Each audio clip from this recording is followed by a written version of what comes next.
Well, hello everyone. We're so excited to have you here today.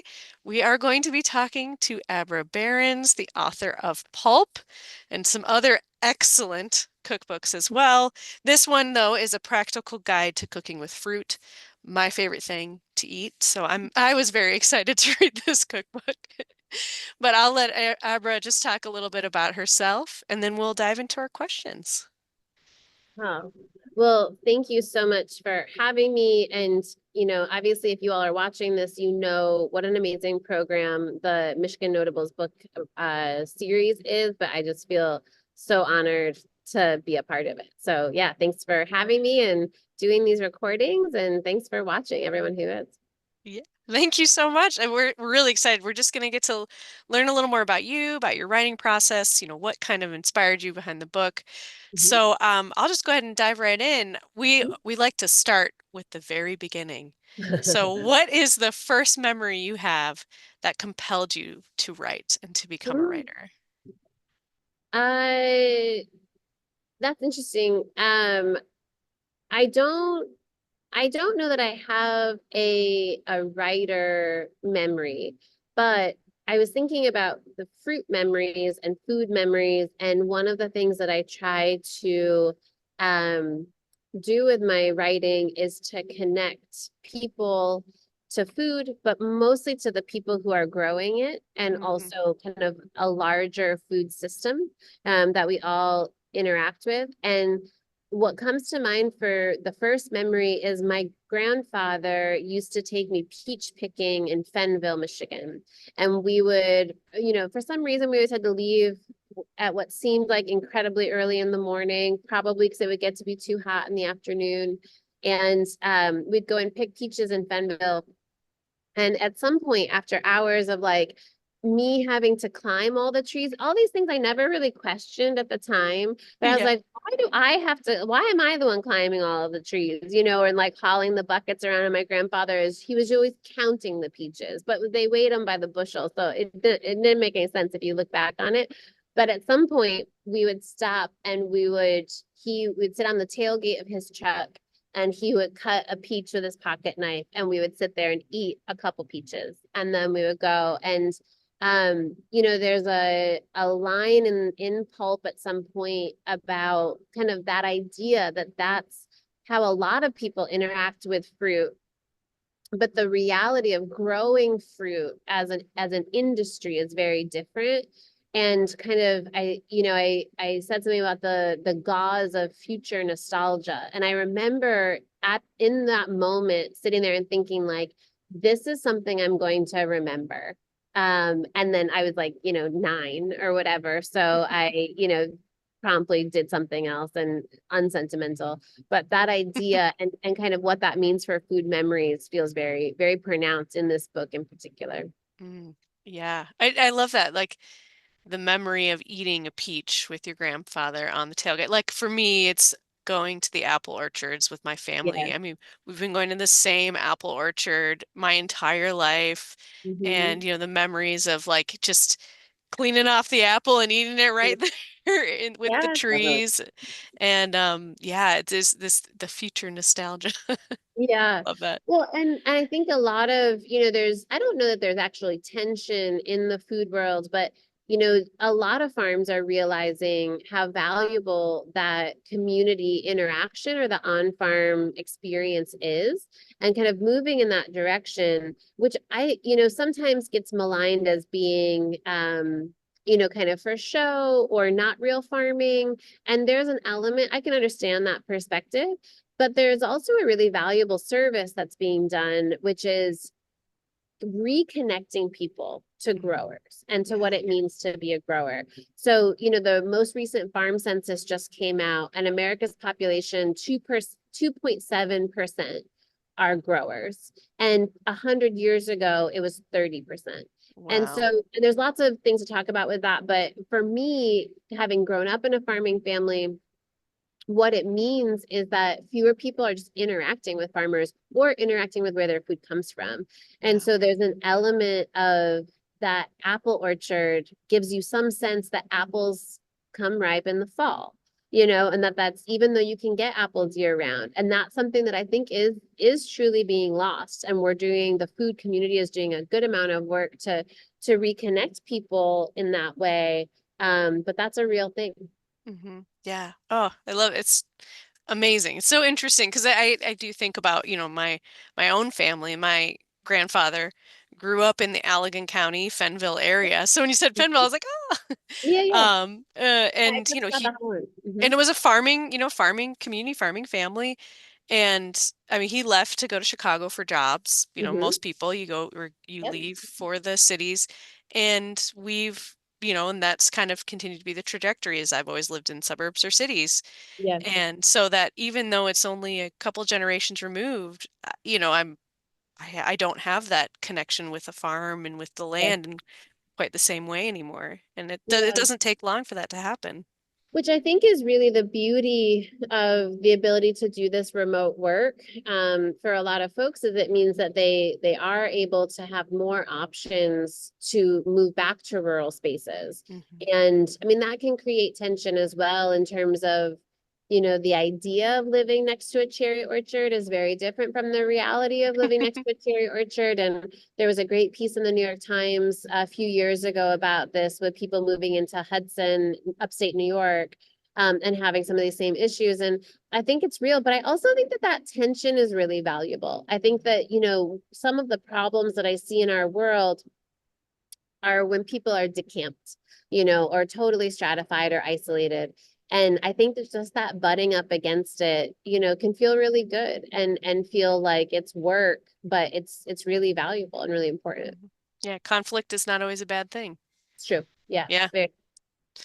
And thanks for that, letting us go down that little rabbit hole of the importance of reconnecting to the land. I mean, really, Yeah. that is, Fair warning, I'm a rabbit hole dweller. I So, love it. and that's the other thing about these books, is that yes, they are cookbooks. There are Hmm. recipes in them, that work and that are meant to help you get food from your kitchen onto the table, but they are also meant to be resources and tools for a number of other things, including just how to build confidence in your cooking so that you're not following a recipe to the T or feel like you need to, or just understanding a little something different about the food and what it takes to bring it to market.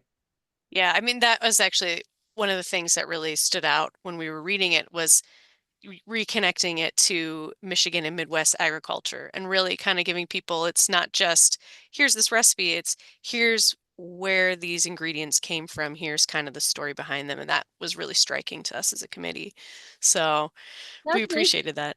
That's nice of you to say. And it was a big conversation when we were planning the book about, what about bananas or pineapple or dragon fruit, all of those things. And for me, I take a lot of pride in being a Great Laker and in being from Michigan. And uh, we have such richness in the stories to tell here that it felt like to try to tell a story about pineapple was both a little disingenuous. Not that it's wrong to cook with Mhm. pineapple in Michigan, but it felt a little disingenuous, and also it's taking up space from folks that grow pineapple or are where pineapple is a big part of their culture, to Mhm. be able to tell those stories. And I think that's valuable. And it's interesting to try to thread the needle between um exclusion and, like, not trying to be all things to all people, if that makes Mhm. sense. So Yeah. Yeah. yeah. There's a lot of fruit. There's a lot of fruit to cover. Yeah, so much fruit. Yeah. And that's the thing. It's like somehow magically another 450 pages came out of all fruit from the Midwest. And I think maybe that's the biggest story to tell. Michigan is the second most agriculturally diverse state in the nation. And Mhm. that is because of its diversity in fruit production, vegetable production, grain production, at flour, like all of those things, and it's something that every time I like, kind of cite that statistic, people are like, and it's like, yeah, Yeah. pretty And then cool. to me, it's like I hear that and I'm like, yeah, that makes sense. right? Really. Like Yeah, when exactly. you live here, you're like, yeah, of course. Yeah, Yeah. it's a mountain of food all the time. It's great. All the time, which is So lovely. we're very rich in it. Yeah. Yeah. You know, I guess this might connect a little bit because we're talking about food and like your desire to reconnect people to like the process. As a writer, not just as a cook, what are kind of three words that you'd use to describe yourself? I feel like probably as a writer and cook, it's a lot of those same words. It's just the way that you apply them is differently. Yeah, it's a really interesting question. Um, I mean, the single word everyday comes to mind. I've never been either a writer or a cook who is particularly fancy. Hmm. Um, and so I find a lot more excitement in the everyday cooking, and what it means to, I have a 3-year-old and he recently started daycare. And I remember the first week that he started daycare, I was like, oh, I have to make a lunch again today. And it's like, oh yeah, not just that first day. And I was like, everything was like meticulously put in the like lunch box the first day. And then I was like, what's in the fridge now? For this. And so I find a lot of beauty in that everyday act. And, knock on wood, we're all able to eat at least once a day. So I think every day, in its like commonplaceness is something. Um, and I mean, this is the third book in the what we've kind of nicknamed the practical guide series. So practical feels very true, Hmm. which is interesting because you know, I have worked in restaurants since I was 16. I started cooking when I was in my early 20s. I'm in my early 40s now.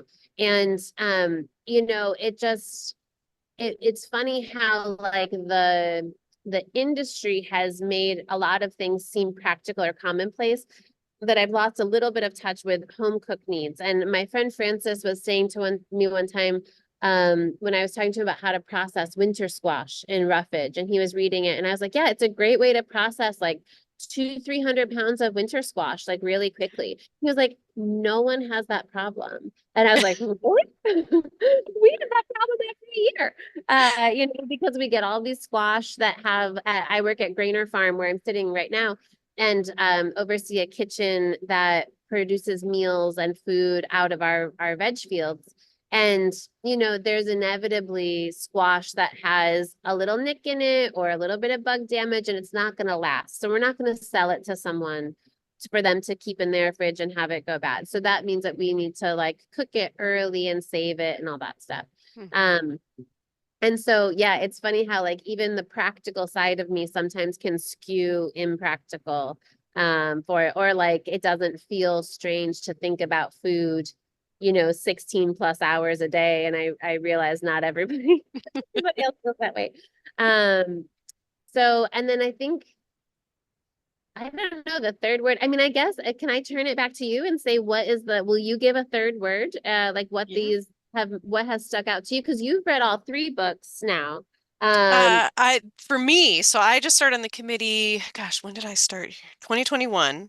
So okay, I actually missed the Roughage. okay. So I came after Roughage. It is on my to be read list, Oh, though, okay. just so you know. No judgment. Yeah. So just pulp for me, but gosh, I would just say the practical definitely stuck out. Like I was looking at these recipes and I was like, I know these ingredients. I could make this. Like it was so that was like when you said that, I'm like, yeah, yeah, that's definitely it. I would just, oh gosh, yeah, it's a good one. I would say really, it's just not one word, but just like the total understanding of the system, the whole food system. So Yeah. knowledgeable. I would say knowledgeable. That's probably like Well, that's a good one. yeah, because I mean, we were like, you, you know about the fruit, you know about what goes together, right? That's just that practical, again, knowledge of, from seed to harvesting and then Yeah. cooking in between. So that's what stuck out to us a lot. And maybe the reason for that is I'm really bad at memorization. I always have been. I remember in high school, we were supposed to memorize a poem and I struggled with it. And it's something I still try to build in myself because I have a good memory, but I struggle with memorization. Hmm. And so the way that my memory works, or the way that my brain works, is that I need to understand the why of something and then I don't forget it. But if I just have to like memorize, um, you know, for example, a ratio for, say caramel or something. It's really hard for me. And so if I do a deeper dive and spend a little more time on it and try to realize like, oh, this is what that ratio is doing, or here's a better way to think about it. In pulp, which is about fruit, but it has a whole baker's toolkit. Like the first, third of the book is baking recipes that then are kind of carte blanche for different fruit to be added to them. There's a whole section on doughs, and I could never remember like why you would use melted butter in one thing and hard butter in another, or soft butter in another. And then I just learned about what the butter is doing. And Hmm. so for all doughs that you want to have, the butter is what's affecting the texture. And Hmm. so for a pie dough, you want that flakiness. And so you want little pockets of butter. So you want to keep it ice cold and not overwork it so that when it bakes, it melts and the steam keeps that little pocket. Well, if you want to do a short crust where you don't want those pockets, you just want it to be super tender, you're going to either work the butter through or melt it and make a melted crust. And then the same is true for phyllo dough, which doesn't seem to have anything at all in common with pie dough or short crust. But you want that flakiness. And so the fat is doing the same thing. It's just being incorporated in this other way. And once I understood that, then I was like, oh, I don't need to remember a recipe. I can pull together a pie dough and I just know it has to be cold, or Right. whatever. And so I think that I'm glad that it feels very, very heartening that's your word, because that's what I was hoping to get across. Mhm. Yeah, it's the why. You understand the why, the chemistry behind it, what's actually taking place when you're Yeah. putting all these things together and baking it and cooking it. So that comes through. I like hadn't thought about like it was just the context, but it just comes through as like, oh, you understand why this all fits together. Yeah, and I think part of it for me too is, there's kind of a thing where people make substitutions on recipes, and it's like the bane of every recipe developer's existence, right? Um, but people will always ask, like, well, if I don't have this, what can I substitute for it? And I was thinking about this because I saw in the comment section on a recipe in the New York Times at one point, it was like a strawberry something. And it was like, I didn't have any strawberries, so I substituted shrimp and it didn't work. And I was like, yeah, Yeah. I wouldn't think so. And so, but it's like if you don't have any understanding, like imagine you're totally new to the situation and you're thinking, I don't have this thing. I'm going to substitute something. This thing starts with the letter S as well. I don't know if that was that person's reasoning, but you could see how that thought process would happen. And so it's like, oh, well, instead of substituting shrimp for strawberries, you can substitute a raspberry or another type of berry in that way. Or like if you don't have feta, can you substitute cheddar, or do you need something else crumbly, and really what you're after is the richness and the salt. And so if you're thinking about it in that way, it like unlocks Mhm. some options for people. And I live rurally. I live in Galeen, Michigan. And so our grocery stores are about 25 minutes away. Yeah. And that was true when I was growing up. And it's also true of a lot of folks that live in urban centers that, a grocery store that's going to have everything might be a little bit of a drive. And so if you don't, that I think seems to be the number one problem for folks trying to get food on the table is like, I don't want to go back to the store to get this thing. I'm just going to pull this box off the shelf because I know that that box of mac and cheese will work. And Mhm. that's great. I mean, I certainly cook mac and cheese. I have a big lover of ramen. We have what is called emergency dinners where Yes. we always have something in the house that's like pierogies out of the freezer or Hmm.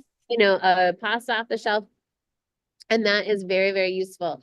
But I don't want it to be like, I wasn't sure if I could substitute, you know, Swiss chard for kale. Like, yes, you can make that substitution. And so trying to give people that tool. Yeah, I love that. It's great. What inspired you to write pulp Mm. beyond Um, fruit? I mean, yeah, no, but truly Michigan. Mhm. I never appreciated where I grew up when I was growing up. And so moving back to Michigan from other places, I found that, well, I mean, it's interesting. So I use fruit in a lot of savory cooking. And when I was farming and cooking up near Traverse City, I was putting on a dinner one time and somebody said, you know, I didn't think I would like that, but I did. And it was a dish that had fruit in it. And they said, you use a lot of fruit in your savory cooking. And it didn't occur to me that that was anything of note. And so it seemed like that was a story to tell, Mhm. that is something that is very true of this region, that we have so much fruit that it does swing into savory stuff really well. So the premise for the book is all of these fruits prepared with different preparation techniques, raw, roasted, poached, and that's the same for roughage and grist as well. But then one savory recipe and one sweet recipe, and to show just how you can work it in. And a lot of folks said, why write a cookbook about fruit? Because don't you just eat it? Which you can, you Yeah. can absolutely just eat fruit. But then also, a lot of people say I don't buy fruit because it goes bad. And Mhm. so, and I don't know what to do with it. And I was like, what? What we got here?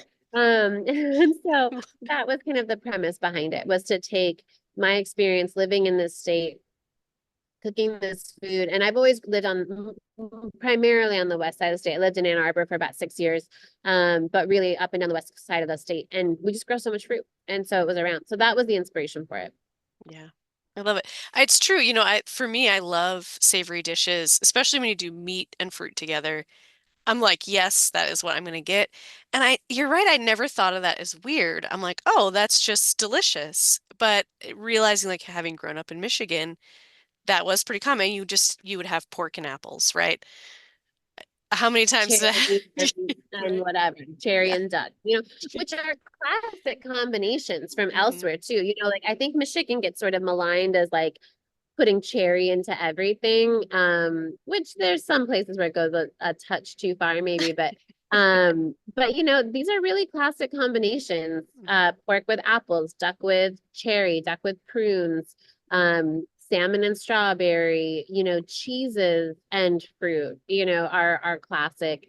Um, all sorts of stuff, but they does seem to pair best with something rich, which Hmm. I think is one of the weaknesses of pulp for me, as I think more about a plant-based diet, is that it was a touch harder to make everything, to have a vegan option Mm. for things. And there's been an increase in plant-based dairy, which has helped. And I'm not a huge fake meat person, but there's definitely some, like I think one of the recipes I'm the most excited about in pulp is uh, a vegan main course where it's a whole head of cauliflower that's roasted, and then it's got a ground cherry glaze. Ground cherries are similar to tomatillos, and they have like this kind of tropical flavor to them, and they make lovely sauces. And so it's got this ground cherry glaze and then a whipped tahini dressing and a bunch of herbs, and I just love it so much. And it felt like a really, and there's cashews in it, I think. And so it's like fun to kind of play around with that. Like, what are the vegetables that can go? That squash is another one that's like perfect with cranberries, perfect with red currants, anything that's giving that acidity. Yeah. Oh, yeah, it's good. It is true. It is a little bit tougher, but that's kind of the fun is that it does stretch you. You have to sort of be like, okay, I've got to think what Yeah. would taste good and why. Yeah, again, going back to that knowledgeable, right? You just have to Right. know what are the flavors you need. And tasting it, one of the best exercises that we do whenever I do like a cooking class or something is to say, when people say, well, what goes with that? Mhm. And it's like, take a bite of it and literally close your eyes and then think about like, what are the other flavors that it brings up for you? That is what goes with it. So if you have a bite, if you're not sure if the apricot is going to be good enough to eat raw and on its own, taste it. And then what flavors does that bring out for you? And then try putting those things together. And, the nice thing about cooking is that even if it's not the like best meal you've ever made, you can usually eat it, Yeah. and you have to just try again tomorrow. And that's nice. hmm Yeah, it's like you can, and maybe you tweak it. You say, Yeah, maybe you exactly. need something a little more. Let's try that again. Yeah. Yeah. Yeah. Yeah. Again, getting back to that everydayness of hmm it. My friend Tamara is a food writer as well. And she said something, she was like, there's a lot of pressure on recipes to be the like best thing you've ever had. And her book is The Everlasting Meal. And she's like, I just want to give people tools to make it like a little better. Yeah. It's like not every meal of your life can be the best meal you've ever had. And what that kind of means. But yeah. And it's so subjective because people have different flavors that they like, right? So even though it's the best meal to someone who likes this flavor, that may not Right. be the case for every reader. Well, it's like I don't like blue cheese that much. It Oh. just it tastes like mold to me, because it is. And Because it is. spoiler alert. And so after cooking school, I went to cooking school in Ireland. I was living in the UK, and I went and made blue cheese for a month. And I was like, if I eat it every day from this like world-class cheesemaker, I'm gonna like learn to love it. And I can now distinguish a well-made blue cheese from a poorly made blue cheese, and I don't like either of them. But it's like that's just the case. And for other people, they love blue cheese. They want it on Mhm. their salads, on their steaks, on their French fries. They want it on everything. And That's and that's me.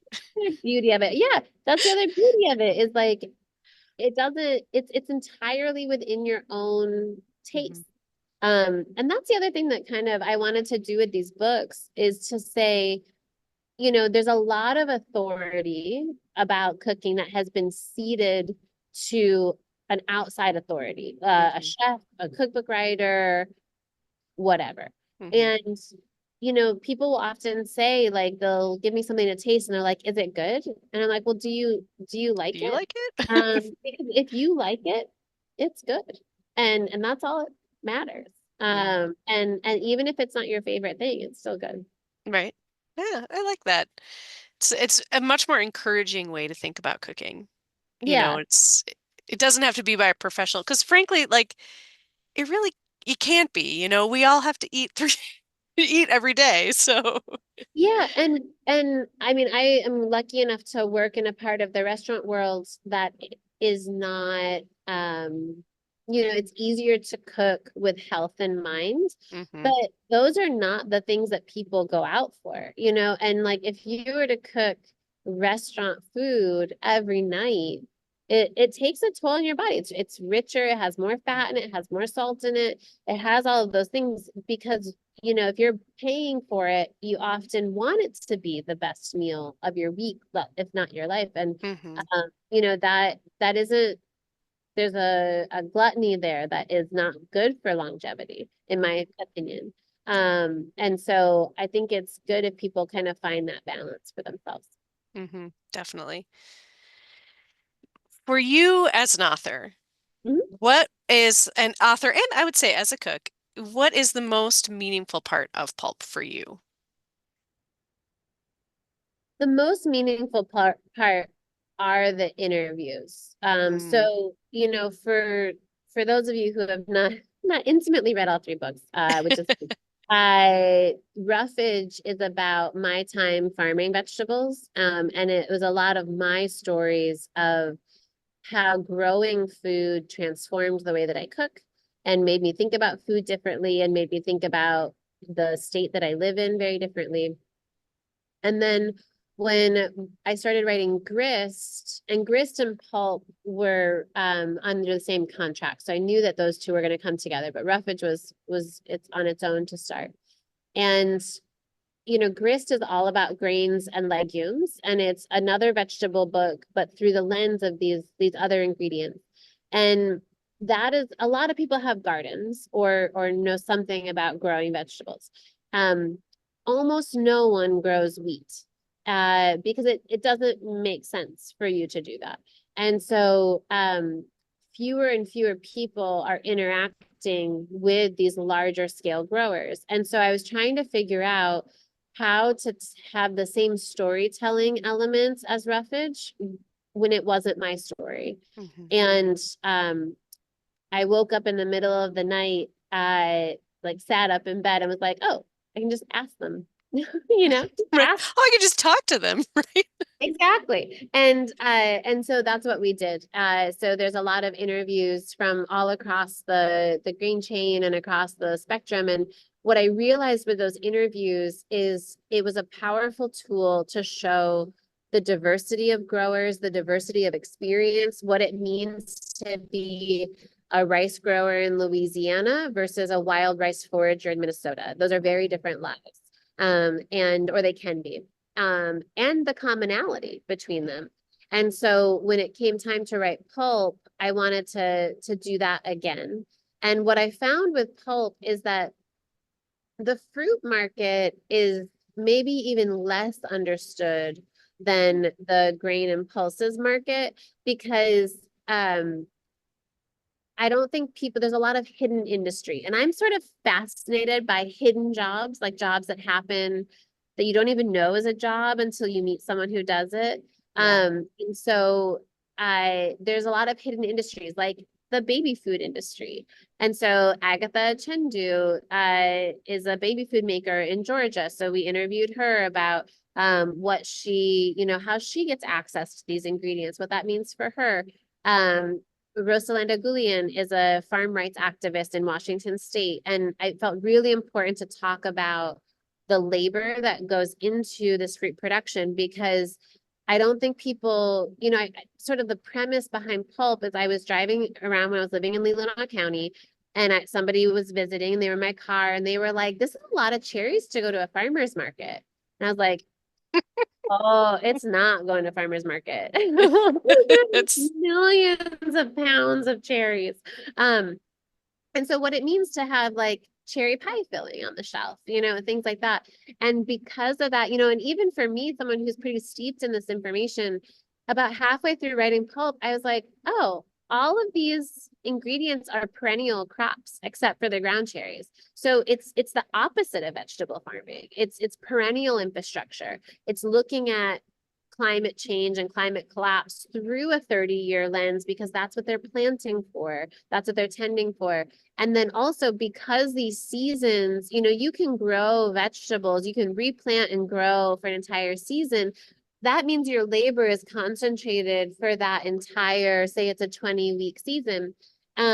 With fruit production, I mean, cherries are what? They're harvested for 2 weeks out of the year and apples a little bit longer. And so it's a part of the food industry that has traditionally supported migrant field workers who start picking grapefruits in Texas, move up to Southern California for strawberries, move to Washington State for pick something that comes out in the spring, move over to the East Coast, via the Midwest to pick asparagus in the spring or, all of the fruit that we have and then migrate back down to Texas. Well, there's a lot of hurdles for domestic migrant laborers, mostly having their kids in school. And I think that that's something that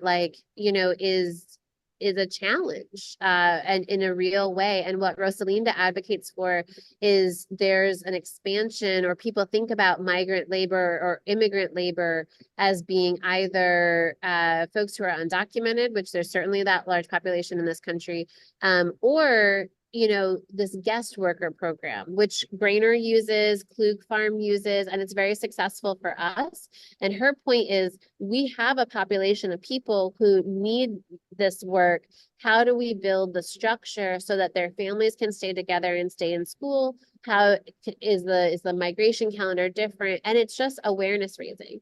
And it's recognizing that there's an incredibly valuable part of our population that is thriving but also needs support, and just what it means for people to think about that. I think when people think about, if you close your eyes and think about what does an American farmer look like, it's, I don't know what you're picturing, but it's not that. It's not Mm-hmm. exclusively that. Yeah. There are Black women farming all over this country, and that is not what most people think of as a grower. There's a million stories to tell. Mm-hmm.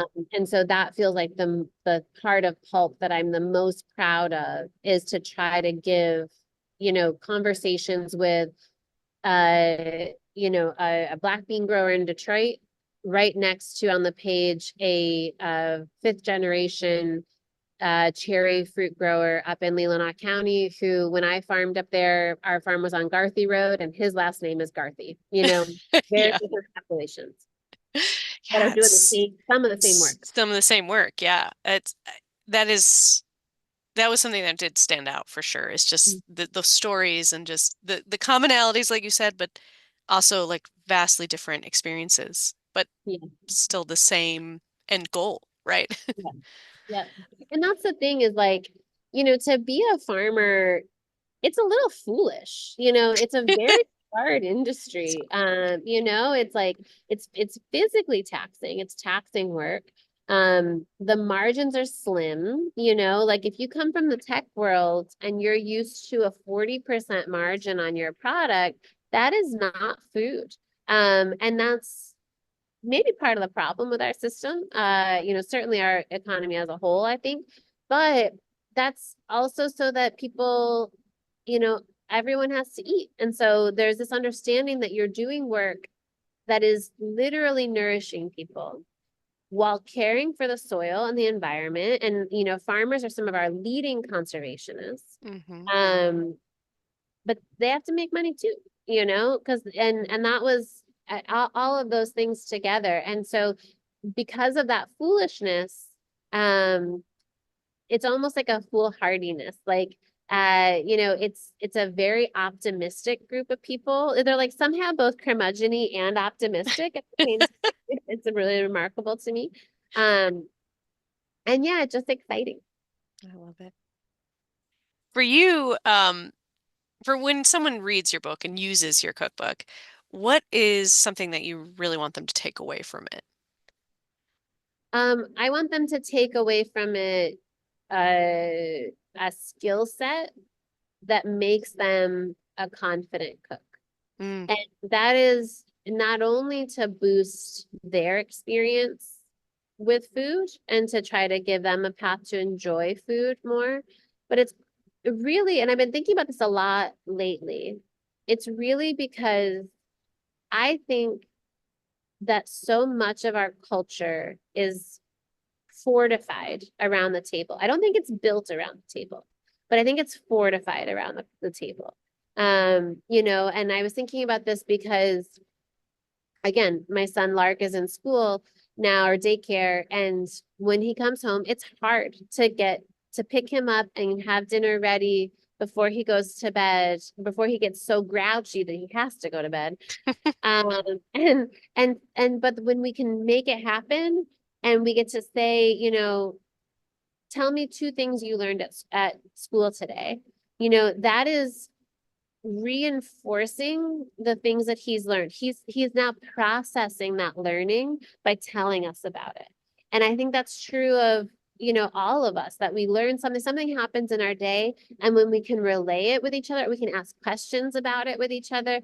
That's what I mean by fortification. And so yeah. for me, it's about, I want people to like buy food and be excited about cooking it and think and be very proud of themselves for eating it. But that's all because it feeds this idea of fortifying our society over the table. Mm, And that's really powerful to me. yeah, you're building community, right? Yeah, fellowship, you Yeah. know? And I think, in there are many different cultures where eating, that hospitality of bringing someone in and feeding them a meal and having them eat at the table with you is like so important, Paramount. is Mhm. paramount. And the older I get, the more I'm like, yeah, I agree with that. Like when you are sharing your own food with them and you're Right. inviting them into this kind of inner sanctum of your house, and you're able to connect over food in a way that most you just connect better when you're not hangry. So Well, and if you extrapolate back, like, or take it back as to why are we evolved this way to want these things? I mean, it's safety and security. Mhm. That like in a home, you have some safety. You're sheltered from the elements. You're maybe sheltered from the bad things that are happening. And not all homes are safe, and I understand that. And that's something we should all be working towards. But and Mhm. then there's the security and the sustenance of Mhm. it is that means that the people who have brought you in, if they have say a stockpile of food and they're now feeding 5 people instead of 4, that is in theory stretching those resources a little bit more. And so it is like the number one act of generosity, Mm. to share, to take something from your mouth and put it in someone else's. Yeah. And very few of us live where the margin for error is so thin as that. But I think that's where it comes from. Yeah. And I feel like some of the most generous people when it comes to around the table that I've experienced are people where it is more of a Oh yeah, sacrifice. Um, a because it, hundred. it is so much more meaningful. Like they really want you to to be here and to feel valued. And Yeah, that's just so much more powerful. totally. Yeah. I agree with that 100%. Hmm. That it's the folks who often don't seem to have anything to give who are the first ones to offer it. Hmm. Beautiful and should not be the case, right? Like we you No, should be generous no matter how wealthy you are. yeah, and that's the thing too, is it's like I'm sure there's a lot of like psychological reasons for that, but I think about that too, part of one of the like, the dark side of food, of celebrating food, is that you have to think about the folks that it's not a celebration for them. And Mhm. usually that conversation is about access or resources or what that means, but it can also be people who have a disjointed relationship with food or a disordered relationship with food Mhm. and all of those things. So I think that it's a very um it's a very sensitive or like a tender place too, that just feels like I want to honor that always without tripping over it. And when people say, and truth be told, I mean, these books are $35 each, and they're advocating cooking from scratch, and time is a very valuable resource. So it is targeted towards a specific demographic. But that is also the demographic that has some of the most power to change our system.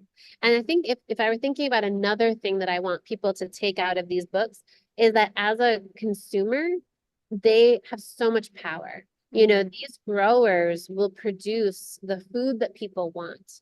And we are the folks that can say, there's an acronym for it's a new acronym for the working poor. It's ALICE, the Mhm. asset limited, income constrained, employed.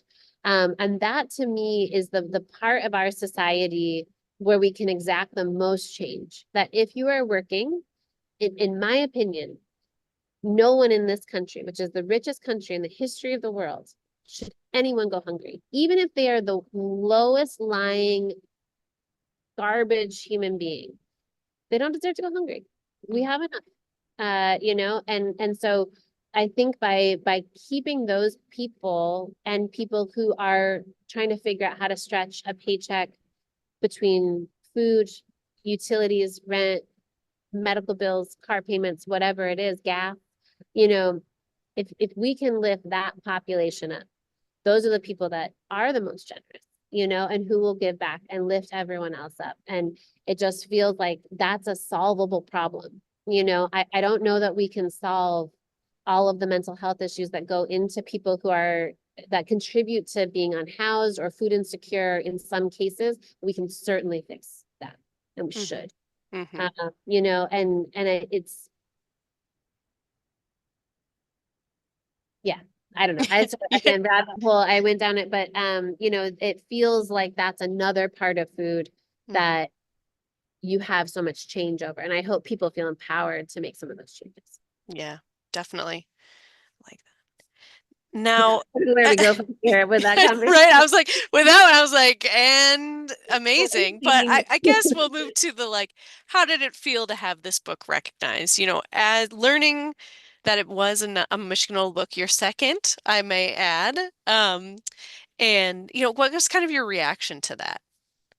I mean, it's actually the perfect segue because libraries are this amazing institution, that are filling the gaps for so many things that have been lost in our society when we lose public spaces. If a Mhm. school closes because of demographic shifts, the library stays. If the Grange Hall closes, if the VFW closes, the library stays. And it's so much happens at libraries. And so for a bunch of people who read books all day to say this is a good one, it's like it means the world. It's like yeah, I don't know. It really, and also that it's so specific to the state and that each of these books was meant to be, I mean, I'm from Michigan, they're Michigan books. And I think that everybody has some, sense that where they came from is special, and they've also heard people disparage where they came from. And Mhm. so it feels very meaningful to me to have a bunch of smart folks in a state that I love say this was worth your time to do it, and it's worth your time to read it. So Yeah. Oh, well, that's awesome. And now, out of curiosity, when you did learn that it mhm. was a Michigan Old book, who was the first person you told? My husband, he seems to always be like in the right spot at the right time. And I think I got it. I think you emailed me. And so I was like, gave out a yell, and he came through and was like, good yell, bad yell. And I was like, good yell. So yeah, no, it's really meaningful. And when Roughage won, it was right at the start of 2020. And so we didn't meet in person. And we got to go to the awards ceremony this spring. And it was just, a really, I think I hadn't like fully internalized it until there. And the keynote speaker was talking about just the role of books and I think when you do something or you're involved in something, it can some of the like preciousness wears off pretty fast. And it felt nice to just feel like, oh, this is a cool thing. It's such good work that I enjoy doing it. And so I forget sometimes that it's okay to acknowledge that it was a good deal of work. Right, and to celebrate it a little bit. I Yeah. love it. Well, speaking of books and the importance of books, what books are you reading now that you really want to share with our viewers? Yeah. Um, well, it's funny. I'm reading a book called Fruitful, Oh, which is an English pastry chef's fruit book that has some savory stuff in it too. And I picked it up because I like that chef and I've been following her work. Um, and I almost named Pulp Fruitful. And so yeah, so it was funny that I was like, oh. But yes, I've been reading that. I've also been reading a book called The Editor, which is about Judith Jones's role in editing a lot of the seminal books of the 20th century, and kind of the role of an editor in the publishing process.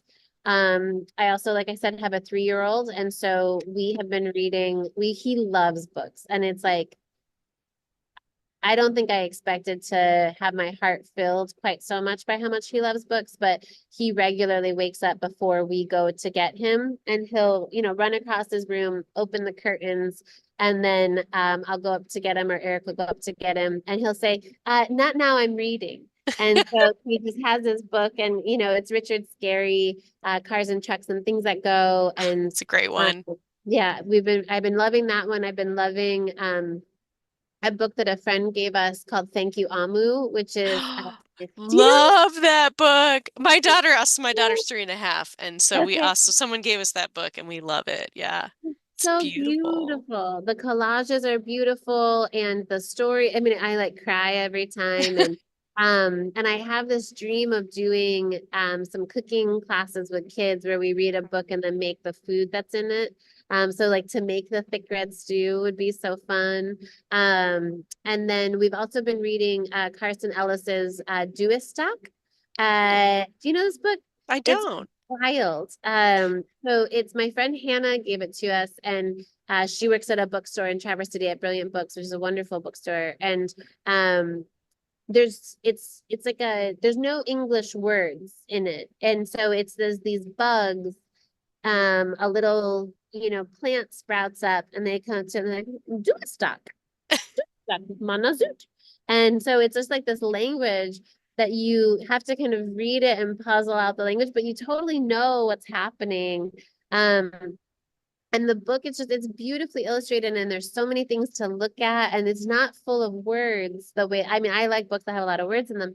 And this is like, it's really looking at the pictures and the stick bug walks up and the mushroom is growing and all these things.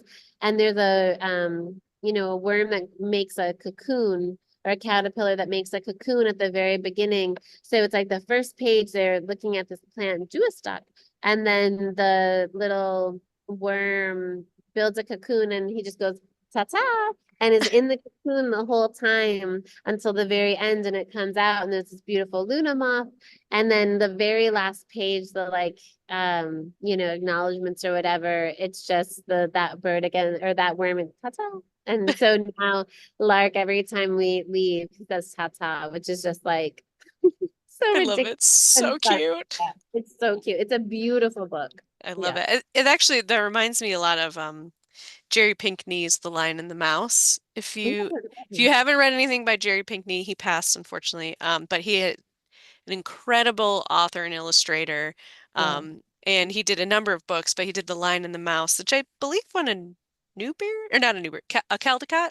Okay. And it's just, the story of the Lion and the Mouse, the fables, Sure. beautifully drawn, and the only words that are in it are like sound effects. So the squeaking of the mouse, the putt-putt of the cars from the hunter setting up the trap for the lion, and that's the screech of the owl, and that's it. And but you completely understand the story from the facial expressions of the animals, and it's a beautiful book, and Amazing. yeah, Yeah, I'll have to check it out. Lion and the Mouse, I'll check it out. yeah, It's funny how these little parts of the stories like stay with our children. Like the other day we were on a walk and we've been reading this book called Otto and Pio that our friends Mike and Summer gave us. And there's a squirrel in that book that's very concerned, like watch out for the eagle, always watching out for the eagle.